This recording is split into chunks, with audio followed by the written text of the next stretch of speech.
السلام علیکم ورحمۃ اللہ وبرکاتہ۔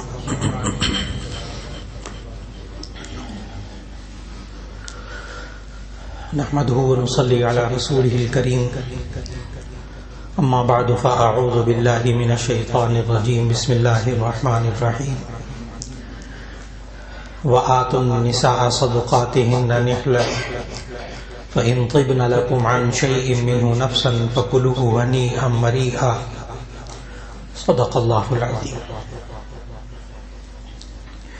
اللہ رب العزت نے ہمیں جو زندگی کے آداب سکھائے ہیں وہ عمر کے تقاضوں کے مطابق مختلف آداب ہیں۔ بچپن کے کچھ اور آداب، نوعمری کے کچھ اور آداب، جوان ہو جائیں تو کچھ اور احکام، ماں باپ سامنے ہوں تو ایسی صورت میں ان کے ساتھ کیا آداب ہوں، پھر جب ان کے رشتوں کی تلاش ہو تو کیسے رشتے تلاش کریں، یہاں تک گزشتہ ملاقاتوں میں، مختلف ملاقاتوں میں زندگی کے آداب سامنے آئے، قرآن حکیم، سیرت نبویہ، احادیث نبویہ علیہ الصلاۃ والسلام سے۔ آج کی نشست میں جس مرحلے کا ذکر ہے وہ ہے شادی، ولیمہ، نکاح۔ ان کے آداب اللہ اور اس کے رسول صلی اللہ علیہ وسلم نے کیا سکھائے،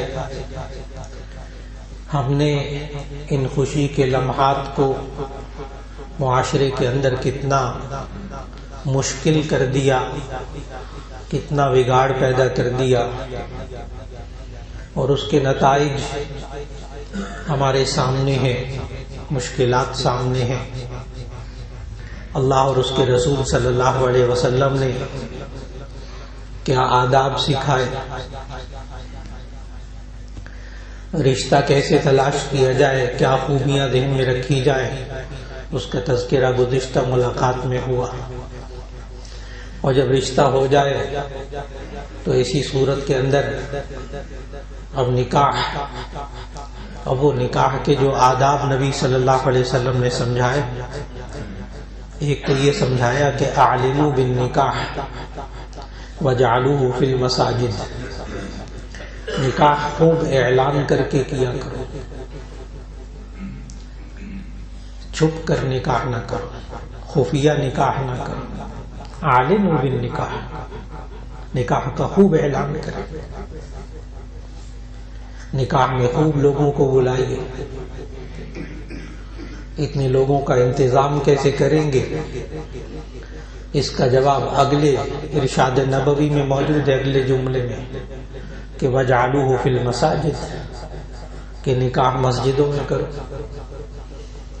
نکاح میں بلائیے، جمعے کے دن بلا لیں، 1000 بندہ آ جائے۔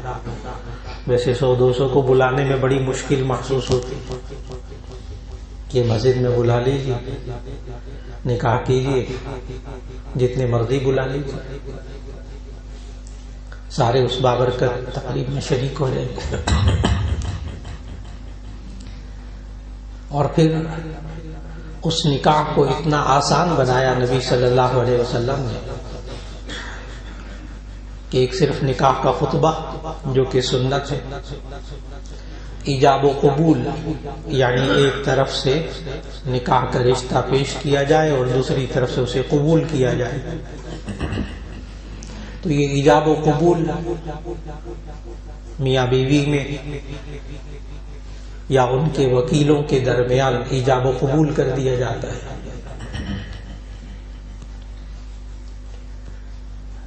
نکاح کے موقع پر مسجد میں بیوی نہیں ہوتی، اس کا وکیل ہوتا ہے، بیوی سے وہ پہلے پوچھ لیتے ہیں، دستخط کروا لیتے ہیں۔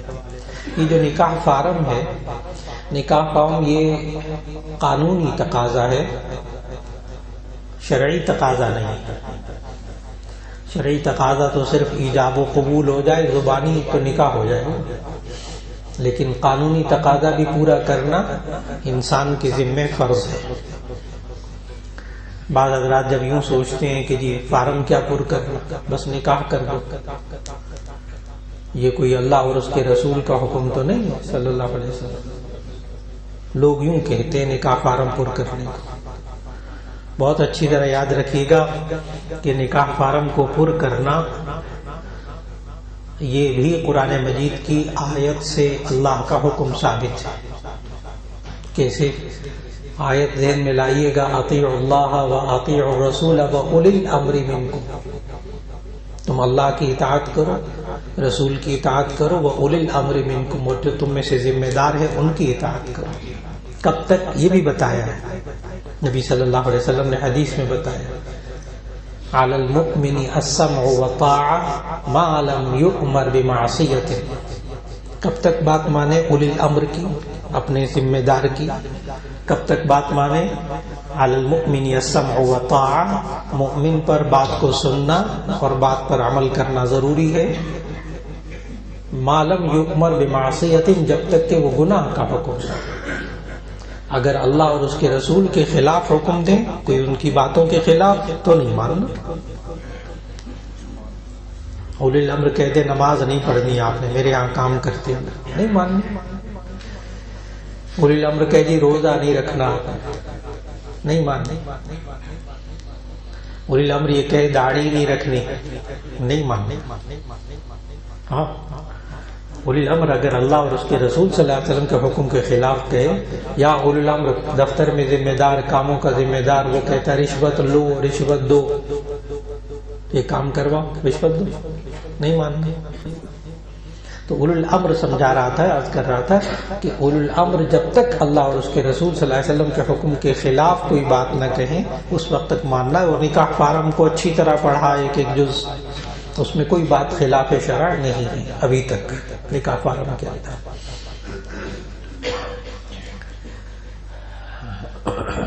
اب نکاح میں ایک خطبہ سنت، ایجاب و قبول فرض، یہ رکن ہے نکاح کے، اور 2 گواہ شرط، کم از کم 2 گواہ شرط، قانونی تقاضا بھی۔ جب یہ خطبہ ہو جائے، ایجاب و قبول ہو جائے، 2 گواہوں کے سامنے نکاح منعقد ہو جائے۔ اب دور جدید کے جو مسائل ہیں نکاح کے بارے میں، کہ جی اگر لڑکی یہاں ملک میں موجود نہ ہو تو کیا کرے، اور زیادہ صورتحال آج معاشرے میں یہ پیش آتی ہے کہ لڑکا نہ ہو تو کیا کرے۔ بہت زیادہ مسئلے یہ پیش آتے ہیں، لڑکا صرف رخصتی کے وقت آئے گا، آپ ابھی نکاح کروا دیں تاکہ اس کے پیپر تیار ہو جائیں، ایمبیسی سے ویزا وغیرہ لگ جائے، تو وہ ایک دفعہ ہی آئے گا بس، نہ وہ اتنا افورڈ کر سکتا ہے، اتنا کرایہ، اور نہ اس کو چھٹی ملے گی، اس لیے وہ ایک دفعہ ہی آئے گا، پہلے نکاح کرا دیں، جب ویزا وغیرہ لگ جائے گا رخصتی ساتھ لے جائے گی۔ مسائل ہے ہمارے معاشرے کے۔ بس اوقات لڑکا موجود نہیں ہوتا، بس اوقات لڑکی موجود نہیں ہوتی۔ اب لوگ سوال کرتے ہیں مولانا ٹیلی فون پر نکاح ہو جائے گا، تو اس کا جواب ہے کہ نہیں ہوگا۔ وہ کہتے ہیں موبائل پہ نکاح ہو جائے گا، وہ کہتے ہیں نہیں ہوگا۔ پھر وہ سوال کرتے ہیں کہ وائس چیٹ پہ اور چیٹنگ پہ، اور سامنے دونوں نے لیپ ٹاپ رکھے ہوئے ہیں، بیٹھے ہوئے ایک دوسرے کو دیکھ رہے ہیں، اتنا یقینی ہے، پھر بھی نکاح ہو جائے گا لیپ ٹاپ پر دونوں طرف، تو نیٹ پہ، تو اس کا پھر جواب ہے کہ نہیں ہوگا۔ کیونکہ ایجاب و قبول میں لڑکا اور لڑکی یا دونوں کے وکیلوں کا اس ایک مجلس میں ہونا ضروری ہے۔ لڑکا یا لڑکی یا ان کے وکیلوں کا ہونا، بس یہ جملہ جواب ہے سارے مسائل کا۔ ابھی وہ مسئلے حل ہو جائیں گے انشاءاللہ، اللہ حل کر دے گا۔ دیکھیے گا دین کتنا آسان ہے، دین کتنا آسان ہے، بشرطے کہ بندے کو دین کا پتہ۔ یہ جو مسائل میں نے ذکر کیے ہیں، یہ ہمارے گھروں کے، عام گھروں کے بہت مسائل ہیں یہ والے، لیکن حل شدہ الحمدللہ، ساروں کا حل موجود۔ دیکھیے لڑکی مسجد میں موجود نہیں ہوتی تو لڑکی کا وکیل ہوتا ہے، بھائی ہوتا ہے، باپ ہوتا ہے، کوئی رشتہ دار وکیل کسی کو بنا دیتے ہیں۔ تو وہ کیا کہتے ہیں، جو نکاح پڑھانے والا ہوتا ہے وہ یہ پوچھتا ہے کہ آپ وکیل ہیں لڑکی کے؟ وہ کہتے ہیں جی ہاں میں وکیل ہوں۔ تو نکاح خان پوچھتے ہیں کیا آپ کی طرف سے اجازت ہے کہ میں نکاح پڑھا دوں؟ یعنی لڑکی نے اس کو وکیل بنایا کہ میرا نکاح کروا دے فلاں سے، لہذا وہ دلہن موجود نہیں ہوتی. اس بات کو سمجھنا ہے تاکہ اگلے مسئلے کو میں سمجھا سکوں. آسان ہے انشاءاللہ، دین بہت آسان ہے، بشرطے کہ سمجھ میں آ جائے. یہ آسان مشکل کی تعریف بھی عرض کریں. جب کہتے ہیں نا دین آسان ہے، بعض لوگ کہتے ہیں ہمیں تو سمجھ میں نہیں آتا، آپ کیسے آسان کہہ دیتے ہیں؟ تو اس کا جواب اچھی طرح یاد رکھ لیجیے. اس کے لیے آسان اور مشکل کی ڈیفینیشن ذہن میں رکھنی چاہیے. آسان کہتے ہیں جو سمجھ میں آ جائے، مشکل وہ ہے جو سمجھ میں نہ آئے. تو دین کو سمجھ لیں آسان ہو جائے انشاءاللہ. بہت آسان سی بات، دین کو سمجھ لیں آسان ہو جائے. جب تک نہیں سمجھیں گے، ہمارے نوجوان بچے بچیاں نہیں سمجھیں گے دین کو، اس وقت تک دین ان کے لیے ہوا ہے، مشکل. اور جب سمجھ میں آ جائے گا پھر اللہ آسان کر دے. اس لیے بالکل اسی طرح اگر لڑکا موجود نہ ہو، لڑکی پاکستان میں موجود، لڑکا باہر ہے، اب لڑکا جو ہے وہ ٹیلی فون پر کسی کو وکیل بنا سکتا ہے، موبائل کے ذریعے، میسج کے ذریعے لکھ کر کسی بھی طرح وکیل بنا سکتا ہے. وہ ٹیلی فون کے ذریعے جائز ہے، اس میں کوئی اختلاف نہیں. تو وہ کسی کو، اپنے والد کو، بھائی کو، کسی دوست کو وکیل بنا دے کہ بھی تو میرے وکیل بن جاؤ. اب اس کا طریقہ کیا ہوتا ہے نکاح پڑھانے کا؟ میں جملے بولنے لگا ہوں کہ وہ نکاح خان جو خطیب صاحب ہوتے ہیں وہ کیسے جملے بولیں گے.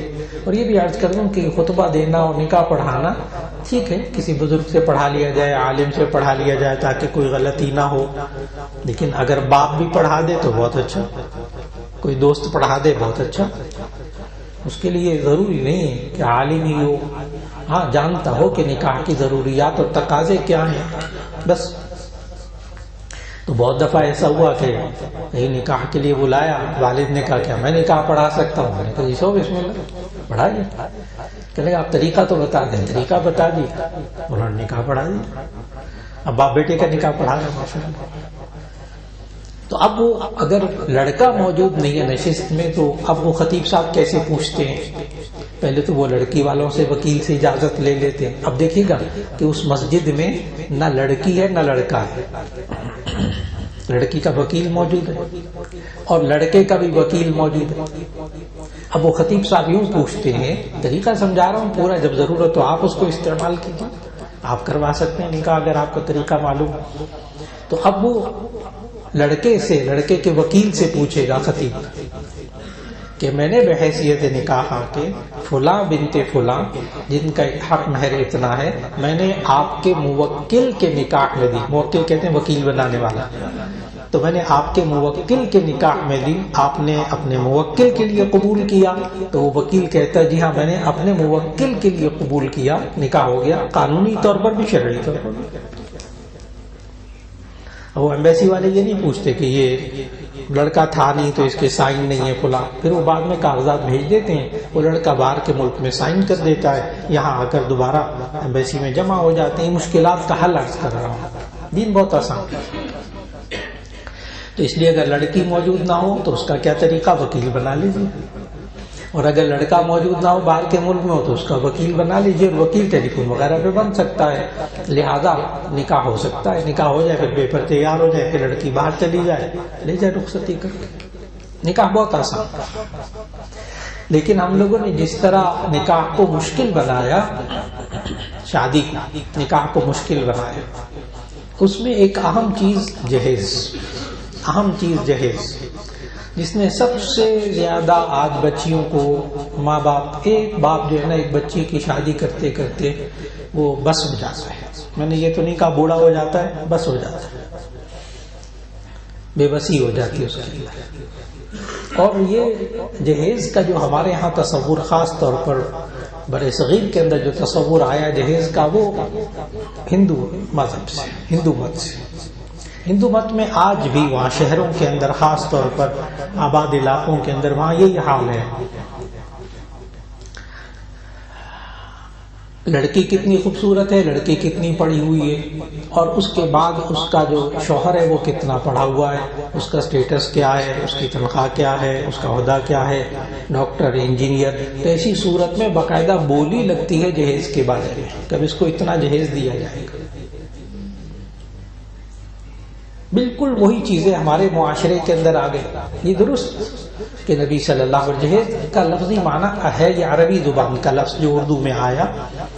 اب آپ اس کو ایک اور جگہ بھی استعمال کرتے ہیں، دین کے اندر استعمال کرتے ہیں.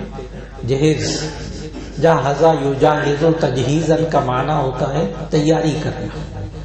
بس جہز یجہز تجہیزا کا معنی تیاری کرنا. یہ آپ ایک اور جگہ لفظ سنتے ہیں تجہیز و تکفین، میت کی تجہیز و تکفین. یہ میت کے ساتھ لفظ بولا جاتا ہے تجہیز و تکفین، یعنی اس کو میت کو جنازے کے لیے تیار کرنا، اس کو کفن تیار کرنا اور اس کو دفن کرنا. جہیز کا معنی تیاری، شادی کی تیاری. یہ درست کہ نبی صلی اللہ علیہ وسلم نے حضرت فاطمہ رضی اللہ تعالیٰ عنہ کو مختلف روایات میں آتا ہے کہ ایک چکی دی، ایک کمبل دیا، ایک فلاں ایک پیالہ دیا، یہ چیزیں دی. لیکن ظاہر ہے وہ تو بوجھ نہیں، وہ تو ہمارے یہاں تصور بھی نہیں اس جہیز کا. یہ کہنا کہ کیا جہیز جائز ہے تو اس کا جواب یہ ہے کہ جی ہاں، ہمیں ممانعت کے لیے دلیل چاہیے، ہمیں ممانعت کے لیے دلیل چاہیے، جواز کے لیے دلیل نہیں چاہیے. یہ ایک شریعت کا اصول، ہمیں کسی چیز کے ممنوع ہونے کی دلیل چاہیے. اب ہم عینت پہنتے ہیں، نبی صلی اللہ علیہ وسلم کے زمانے میں عینت نہیں تھی، تو اب آپ یہ کہیں کہ جی عینت پہننا یہ کون سی حدیث سے ثابت ہے؟ مولانا صاحب آپ عینت پہنتے ہیں تو یہ کون سی حدیث سے ثابت ہے؟ جی ضروری نہیں، اس کے لیے ہمیں ضرورت نہیں ہے حدیث کی. جب ضرورت پڑے گی، جب عینت پہننے کی ممانعت آئیں گی. یہ عینت کی مثال اس لیے دے رہا ہوں تاکہ کوئی فرقہ واریت والی بات بیچ میں نہ آئے. اب اس کے ساتھ ساتھ ایک لفظ بدعت کو سمجھ لیجیے. بدعت کیا چیز؟ نئی چیز. لفظ بدعت کا لغوی معنی نئی چیز، تاکہ میں جب جہیز کو بدعت کہنے لگوں تو اس وقت بات سمجھ میں آ جائے. بدعت کہتے ہیں ہر نئی چیز کو. بعض لوگ کہتے ہیں بدعت حسنہ، بدعت سیئہ، اچھی بدعت، بری بدعت. وہ اصل میں لغوی معنی مراد ہوتا ہے، لفظی معنی، لغوی معنی مراد ہوتا ہے. بدعت کا معنی نئی چیز. کوئی نئی چیز ایجاد کرے آپ اس کو بدعت حسنہ کہہ دیں، اور کوئی نئی چیز ایجاد کرے وہ بری ہو جائے تو بدعت سیئہ. لیکن نبی صلی اللہ علیہ وسلم نے جس بدعت کو برا کہا وہ حسنہ کبھی ہوتی نہیں، اس لیے اچھی بدعت کبھی ہوتی نہیں. اصطلاحی اعتبار سے، ٹرم کے اعتبار سے بدعت حسنہ کوئی چیز نہیں. لغوی معنی کے اعتبار سے ہے. جیسے عینت کسی نے ایجاد کی تو کہا یہ بدعت حسنہ ہے، ایک اچھی چیز ایجاد کی. گھڑی ایجاد کر لی تو آپ کہیں گے بدعت حسنہ ہے، اچھی چیز ایجاد کی.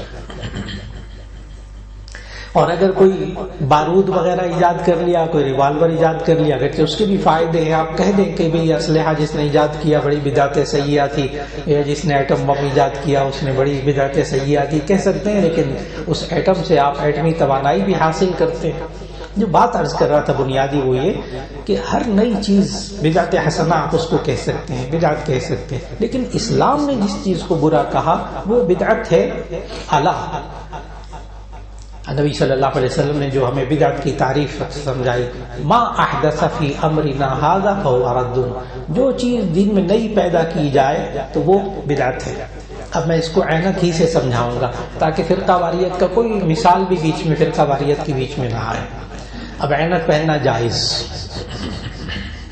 امام صاحب روزانہ ماشاءاللہ جمعہ پڑھاتے ہیں، عینک لگا کے پڑھاتے ہیں. ایک دن امام صاحب نے جمعہ میں عینک لگائے بغیر جمعہ پڑھا دیا. اب ایک مقتدی صاحب نے کہا آج ہماری آپ کے پیچھے نماز نہیں ہوئی، آج آپ نے عینک کے بغیر جمعہ پڑھا دیا. فوراً بدعت، فوراً بدعت. کیوں؟ جائز چیز کو اگر سنت، واجب، فرض کا درجہ دے دیا جائے وہ بدعت ہو جاتی. بس بدعت اس کو کہتے ہیں. ما احدث، میں نے حدیث سنائی، ما احدث فی امرنا ھذا، ہمارے اس دین کے اندر جو نئی بات پیدا کرے گا وہ قابل رد ہے اور وہ بدعت ہے. تو بدعت کو بہت اچھی طرح سمجھنا ہے. بدعت، ایک بات عرض کر دوں، اس کو کسی وقت میں بیٹھ کر سوچئے گا کہ بدعت ہمیشہ جائز کام ہوتی ہے. ناجائز کام بدعت ہوتا ہی نہیں. جو ناجائز کام گناہ ہوتا ہے نا وہ کبھی بدعت نہیں ہوتا. بدعت تو پہلے گناہ ہے. چوری کرنا کبھی بدعت نہیں ہوگا, ڈاکہ مارنا کبھی بدعت نہیں ہوگا, جھوٹ بولنا کبھی بدعت نہیں ہوگا. بدعت ہمیشہ اصل میں جائز چیز ہوتی ہے. جیسے وہ عینک پہننا میں نے مثال دی, جائز کام, لیکن جب اس کو دین میں حیثیت دے دی کہ جی آج ہماری نماز نہیں ہوئی, آپ نے بغیر عینک کے نماز پڑھائی ہے, وہ بدعت ہو جائے گی کیونکہ آپ نے دین میں اس کو حیثیت دے دی. بالکل اسی طرح شادی بیاہ کے اندر نکاح کے ساتھ جو جہیز کا مسئلہ بیچ میں آیا, اس کو بدعت کہیں گے اگر دین سمجھ کر دیا جاتا ہے, دین سمجھ کر, کہ یہ بھی شادی کا ایک حصہ ہے. اگر کوئی نہیں کرتا تو وہ مسلمان ہی نہیں, وہ انسان ہی نہیں. اتنا لازم فرض واجب قرار دے دی. ایسی صورت میں جہیز کو آج بھی جائز ہی کہا جائے گا, آج بھی جائز کہا جائے گا, لیکن جو صورت بنا لی گئی اس کی صورت میں قطعاً اس کو جائز نہیں کہا جائے گا کہ یہ بوجھ بنا دیا, بوجھ بنا دیا. اور پھر وہ جہیز کو جب مطلقاً کہیں کہ جہیز ایک لعنت ہے, تو وہ اس معنی میں ہے جب اس کو بدعت بنا دیا جائے, جس کے ذریعے لڑکی والوں کی مجبوری سے فائدہ اٹھایا جائے. ہاں اگر باوجود منع کرنے کے کوئی دے دے, ایسی صورت میں قبول کرنا جائز ہے, لیکن بھرپور کوشش کی جائے, اور یہ کوشش ہوگی لڑکے والوں کی طرف سے, یہ کوشش ہوگی لڑکے والوں کی طرف سے کہ لڑکا خود, اور یہ باتیں شروع میں طے کی جائیں. یہ بھی عرض کر لوں, شروع میں طے کی جائے. ایک دم جب رشتہ طے ہو جائے, سب باتیں ہو جائے, تاریخ طے ہو جائے, اور وہ تیاری کرنے لگ جائے یا تیاری کر کے رکھی ہوئی ہو, اور اس وقت پھر ایک دم شرطیں لگانا اور مسائل پیدا کرنا, فساد پیدا کرنا, اس سے بچنے کی کوشش ہو جائے, تو دونوں باتیں واضح ہو گئی. اس لیے جہیز سے بچنے کی کوشش ہو جائے, اور یہ کوشش ہوگی لڑکے والوں کی طرف سے کہ لڑکے والے خود اس کو پابند کریں, اور پھر نکاح ہو بڑی سادگی کے ساتھ, مسجد میں ہو جائے, اور ایجاب و قبول ہوا, نکاح ہوئی, دعا ہوئی, اور اس کے بعد رخصتی ہو جائے. دوسری چیز جو آج ہمارے معاشرے میں بہت زیادہ آئی, وہ ہے لڑکی والوں کے ہاں 100 200 150 200 500 لوگوں کا کھانا, لڑکی والوں کے ذمے کھانا. اس سے بھی بچنے کی کوشش ہو جائے. یہ بھی حرام نہیں ہے لڑکی والوں کے یہاں کھانا. بعض لڑکے والے ہوتے ہیں وہ کبھی لڑکا بھی جاتا ہے تو کھاتا نہیں ہے, وہ کہتے ہیں لڑکی والوں کے یہاں کھانا نہیں چاہیے, اس لیے میں وہ کھانا جو گھر کا پکا ہوا سامنے رکھتے ہیں وہ بھی اللہ کا بندہ نہیں کھاتا. نہ دیکھیے, میں پھر عرض کیا کہ خشکی طبیعت میں نہ آنے دی جائے. خشکی کا مراد خلاف سنت بات اپنے اندر نہ آنے دی جائے. کوئی عام سی دعوت ہو, عام سا کھانا ہو, گھر میں کھا رہے ہیں, لڑکی کے گھر میں گئے, کھا لیجیے, لیکن پر بوجھ نہ بنے, بوجھ بنانے کی بات. لہذا اگر کوئی لڑکی کو لینے کے لیے گئے ہیں, چند افراد گئے ہیں, اگر انہوں نے چائے پیش کر دی ہے, مختصر سا کھانا پیش کر دیا ہے, بوجھ نہیں ہے, حرام وہ بھی نہیں ہے. لیکن جو صورت بنا لی گئی ہے کہ ہمارے لڑکے والوں کے اتنے مہمان آئیں گے, ان کو آپ نے کھانا کھلانا ہے, یہ وہ بوجھ ہیں جس کی وجہ سے آج میں نے شروع میں جملہ عرض کیا, نکاح شادی کو بگاڑ دیا گیا, سنت کے خلاف کرنے کی وجہ سے مشکل ترین بنا دیا گیا, مشکل ترین, ورنہ بہت آسان. پھر اس کے بعد اگلا مرحلہ جو مختصر عرض کر رہا ہوں وہ یہ ہے کہ نکاح کے موقع پر حق مہر. حق مہر, حق مہر کی شرعی حیثیت یہ ہے کہ حق مہر فرض ہے. حق مہر فرض, یہ قرآن مجید کے الفاظ ہیں. قد علمنا ما فرضنا علیہم فی ازواجہم, ہم نے جان لیا جو ہم نے فرض کیا ان شوہروں پر, ان کی بیویوں کے بارے میں. فرض مقدار مقرر نہیں کی قرآن حکیم میں, وہ نبی صلی اللہ علیہ وسلم نے سمجھائی. اور اللہ تعالیٰ نے سورہ نساء میں فرمایا وَآتُوا النِّسَاءَ صَدُقَاتِهِنَّ نِحْلًا, اور تم ان عورتوں کو حق مہر دے دو. آتوا النساء صدقاتهن نحلا, خوش طبعی سے دے دو. آتو دے دو, یہ بھی امر کا صیغہ جس سے وجوب ثابت ہوتا ہے, اس لیے حق مہر فرض. کتنا نبی صلی اللہ علیہ وسلم نے حضرت جابر رضی اللہ تعالیٰ عنہ اور حضرت عبداللہ بن عمر رضی اللہ تعالیٰ عنہ دونوں سے روایت موجود ہے کہ نبی صلی اللہ علیہ وسلم نے فرمایا لا مہر لأقل من 10 دراہم, لا مہر لأقل من 10 دراہم, کہ 10 درہم سے کم حق مہر نہیں ہوتا. اب 10 درہم کتنا وزن بنے گا, بہت آسان. ایک درہم کا وزن ہے آج کل کے حساب سے گراموں کے اعتبار سے 3 گرام 62 ملی گرام چاندی. ایک درہم 3 گرام 62 ملی گرام چاندی. روپے پیسے نہیں بتاؤں گا کہ وہ ہر وقت بدلتے رہتے ہیں. آج کا جو چاندی کا ریٹ ہے وہ ہے 1450 روپے کا 10 گرام. 1450 روپے کی 10 گرام آج کل ہے ریٹ. وہ بدلتا رہتا ہے. آپ اصول ذہن میں رکھ لیجئے کہ 3 گرام 62 ملی گرام کا ایک درہم ہوتا ہے تو 10 درہم ہو گئے 30 گرام 620 ملی گرام چاندی. 10 گرام 620 ملی گرام تو 10 گرام لے لیجیے. 10 گرام تو ایسی صورت میں 30 گرام 620 ملی گرام چاندی بن جائے گا. یہ کم از کم حق میں ہے. لیکن نبی صلی اللہ علیہ وسلم نے جب ازواج مطہرات کا حق ادا کیا اور حضرت فاطمہ رضی اللہ تعالیٰ عنہ کا حق مہر مقرر کیا تو ازواج مطہرات کا حق مہر 480 درہم سے کم نہیں کسی کا بھی. احادیث کے مطابق 480 درہم. اپنی بیٹی کا حق مہر رکھا جس کو مہر فاطمی کہتے ہیں وہ 500 درہم. 480 اور 500 میں 20 درہم کا فرق رہ گیا نا. تو میں 500 درہم کا وزن بتا دیتا. وہی 3 گرام 62 ملی گرام کا ایک درہم تو 500 درہم بن جائیں گے تقریباً 1 کلو 500 گرام چاندی. 530 گرام چاندی بنے گی یعنی 1.5 کلو چاندی. 1.5 کلو چاندی 500 درہم. اس کے اگر میں ماشے بتاؤں جو قدیم حساب ذہن میں رکھنے والے ہیں تو 131 تولے 3 ماشے ایگزیکٹ وزن اس کا. 500 درہم کا وزن 131 تولے 3 ماشے. مہر فاطمی اگر لکھنا ہو تو یہ آج کل تقریباً بنتا ہے 1,25,000 1,27,000 کے قریب. نبی صلی اللہ علیہ وسلم مہر فاطمہ اپنی بیٹی کا اتنا حق مہر رکھا. جب عورت کا حق دینے کی باری آئی تو پھر 32 روپے نہیں. پھر 32 روپے نہیں. ہاں یہ 32 روپے کو بھی واضح کر دیں. اصل میں جو آپ حضرات بزرگ حضرات ذرا 70 پلس ہے نا ان کو معلوم ہوگا کہ ایک دور ہوتا تھا ایک ٹھیپا ہوتا تھا چاندی کا گول ٹھیپا. پاکستان میں بھی ہندوستان میں بھی شروع میں رہا. چاندی کو اس کے اوپر لیئر ہوتی تھی اور اندر تھابا شابا ہوتا تھا. تو وہ جو ایک ٹھیپا ہوتا تھا نا وہ اس دور میں 10 درہم کا 32 روپے بنتا تھا. جو ہمارے بعض کتابوں میں لکھا ہوا ہے نا 32 روپے 10 درہم کا وزن اس وقت. آج نہیں. وہ چاندی کا ٹھیپا 32 روپے. آج کل مختلف وہ بھی بتایا میں نے 30 گرام 620 ملی گرام چاندی. لیکن نبی صلی اللہ علیہ وسلم نے حق مہر کی کوئی مقدار زیادہ سے زیادہ کی مقرر نہیں کی. اور اگر زیادہ مقدار حق مہر کی رکھنی بری ہوتی تو نبی صلی اللہ علیہ وسلم حضرت ام حبیبہ رضی اللہ تعالیٰ عنہ کا اتنا حق مہر ادا نہ کرواتے. زوجہ مطہرہ حضرت ام حبیبہ رضی اللہ عنہ کا جو حق مہر روایات میں آتا ہے وہ ہے 4000 درہم. 4000 درہم بنے گا 12 کلو چاندی. 12 کلو چاندی. اب آپ کے دن میں آئے گا کہ نبی صلی اللہ علیہ وسلم تو ایک درہم بھی رات کو صدقہ کر کے سوتے تھے. یہ 12 کلو کہاں سے آ گیا حدیث میں؟ ترمذی وغیرہ کی روایات میں 4000 درہم ہے. حضرت ام حبیبہ رضی اللہ تعالیٰ ابو سفیان کی بیٹی تھی,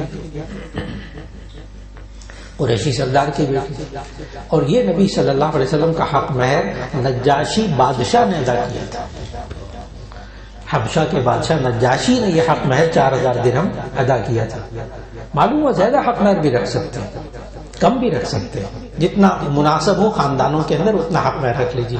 لیکن جب منگنی ہو جاتی ہے تو منگنی سے لے کر نکاح تک اس وقت لڑکے والوں کا لہجہ سنانے لگا. لڑکے والوں بس آپ کی بیٹی, ہمیں بیٹی چاہیے, بس کچھ نہیں چاہیے. ایک پہلی ملاقاتوں میں تو یہ ہوتا ہے بیٹی چاہیے بس.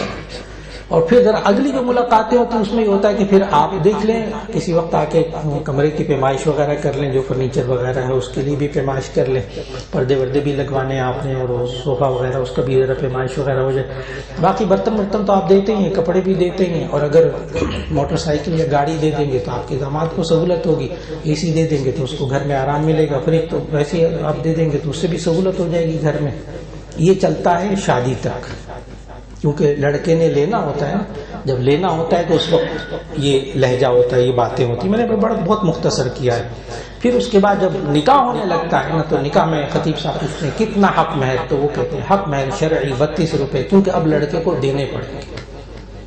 یہ ہمارا معاشرہ، اب حق مہر 32 روپے، کیونکہ اب دینا پڑے گا نا لڑکے کو. جب لڑکے کو لینے کی باری تھی اس وقت وہ ابھی میں نے جملے سنائے، لیکن جب دینے کی باری آتی حق مہر شرعی 32 روپے. ایک تو یہ کہ حق مہر شرعی 32 روپے نہیں، اب نہیں.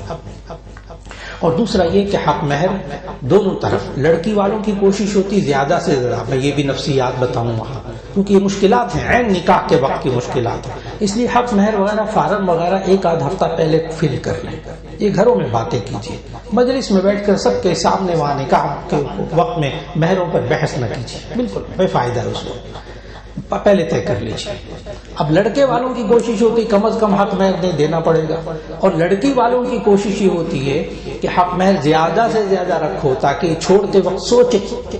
یہ جملے ہوتے ہیں تاکہ لڑکا سوچے چھوڑتے وقت. یہ اس جملے کا مطلب یہ ہے کہ اگر یہ چھوڑتے وقت دے گا یعنی دینا کوئی نہیں ہے، جب چھوڑے گا پھر دے گا. یعنی حق مہر جو فرض ہے وہ دینا ذہن ہی میں نہیں ہوتا لکھتے وقت، حالانکہ بہت بڑا گناہ. آخر میں صرف عرض کروں گا کہ تمام محدثین نے لکھا کہ اگر کوئی شخص مر جائے اور اس نے اپنی بیوی کا حق مہر ادا نہ کیا ہو تو ایسی صورت میں اس کے وراثت کے مال کو تقسیم کرنے سے پہلے حق مہر اس کی بیوہ کو دلایا جائے گا، کیونکہ یہ قرض ہے اس کے ذمہ.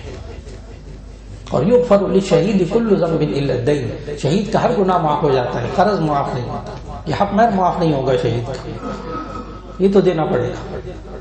اس کے بعد کی باتیں انشاءاللہ آئندہ ملاقات میں. اللہ رب العزت ہم سب کے لیے اپنے بچوں کے بچیوں کے نکاح و شادی کو آسان کر دیں. وآخر دعوانا الحمدللہ رب العالمین.